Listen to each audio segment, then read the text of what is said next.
มาอีกแล้วมื้อนี้สิพามาเฮ็ดแนวกินแนวอยากอีกเช่นเคยมื้อนี้ก็สิมาเสนอวิธีการดองบ๊วยค่ะอันดับแรกเด้อค่ะเด้อเฮาก็สิสั่งบ๊วยมาก่อนเนาะบ๊วยนี่ก็สิมีปีละครั้งเด้อค่ะเขาเก็บขายปีละครั้ง1 ปีมีครั้งเดียวแกะควันออกเรียบร้อยแล้วเฮาสิไปล้างน้ำทำความสะอาดเนาะค่ะ ล้างให้ดีเด้ออันใดเน่าก็เก็บออกเพื่อเวลาที่เฮาไปดอง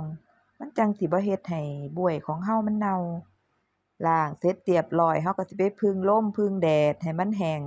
ตากให้มันพอแห้งพอเสด็จน้ำแค่นั้นเด้ออย่าไปตากโดนหลายมันสิโสนแดดมันสิเน่ากว่าสิได้กินได้อยากแต่ละขั้นตอนนี่มันก็ต้องใช้เวลาแหน่เด้อค่ะนี่ล้างเสร็จเรียบร้อยแล้วเฮาก็สิไปตากแดดตากไว้จักคราวหนึ่ง บ่ค่อยมันปานใดดอกปกติแล้วพ่อใหญ่เลาสิเป็นคนเฮ็ดเองพ่อใหญ่เลาบ่อยู่บ้านเลาออกต่างจังหวัดก็เลยได้เฮ็ดเองค่ะเว้าถึงพ่อใหญ่เลาก็ซื้อโหล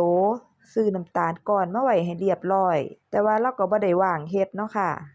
ยายก็เลยได้มาเฮ็ดแทนแต่ก็บ่ได้ยากนี่ก็เป็นการดองครั้งแรกคือกันอิหยังมากมายโหลแก้วนี้เฮาสิไปลวกน้ำร้อนก่อนเด้อลวกแล้วปล่อยให้มันแห้งสักคราวก่อนทำความสะอาดไว้แล้วมาใส่ขวดโหลเนาะค่ะ เราก็สิมาเติมน้ำตาลก้อนใส่กระปุกใส่ขวดโหลเนาะค่ะใส่น้ำตาลก้อนเรียบร้อยแล้วเราก็สินำบ๊วยที่เราบ๊วยที่มันนิ่มมันหยังก็ให้เลือกออกเวลาใส่ก็เบิ่งแหน่เด้อมันสิพาหมู่เน่าพ่อใหญ่เลาซื้อบ๊วยมาจักโลบุนี่บ่ได้ถามคือกันแต่ว่าก็ดองไว้ได้หลายโหลอยู่2โหลใหญ่กับ3ขวดโหลน้อยกับอีกขวดยาวอีก1ขวดใส่บ๊วยแล้วเราก็สิใส่น้ำตาลกวด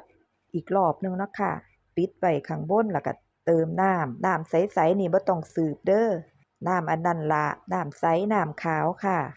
เติมแล้วเราก็สิปิดฝาปิดให้แน่นๆเด้อค่ะ